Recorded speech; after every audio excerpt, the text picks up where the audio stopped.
Okay, I'm making Uzbek pilaf, but I make it the way I'm making it because it's my version of it.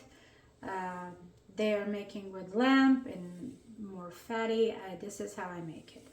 I have here, I've measured 8 ounces of beef tenderloin.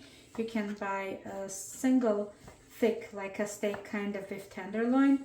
And you can see I'm cutting into 1-inch strips, and then I cube them so they become pieces like this. It's about half an inch cubes like quarter this. Inch. Huh? Quarter. Oh, quarter to 1 inch. It could be quarter to 1 inch, depends how you like it. But this is how I like it. The first thing we do is we make our beef ready. And this is about, like I said, 8 ounces of beef tenderloin. Then the second thing that we have it ready is going to be 1 large shallot. I love using shallots, so I have 1 large shallot that I'm going to be using for this recipe. Shallot.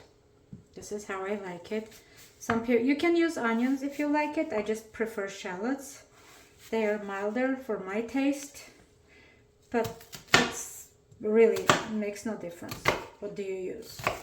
But that's about it. 8 ounces of meat, about 1 large shallot or 1 small onions. It all depends how you like it. So we're cutting into small pieces.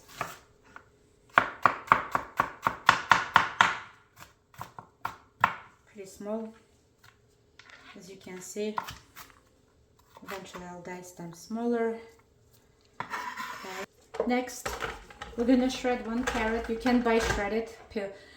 I peeled it and I'm gonna shred it with my food processor. You can do it by hand. It's entirely up to you, but it's easier like this. So here it goes. 1 carrot is gonna be peeled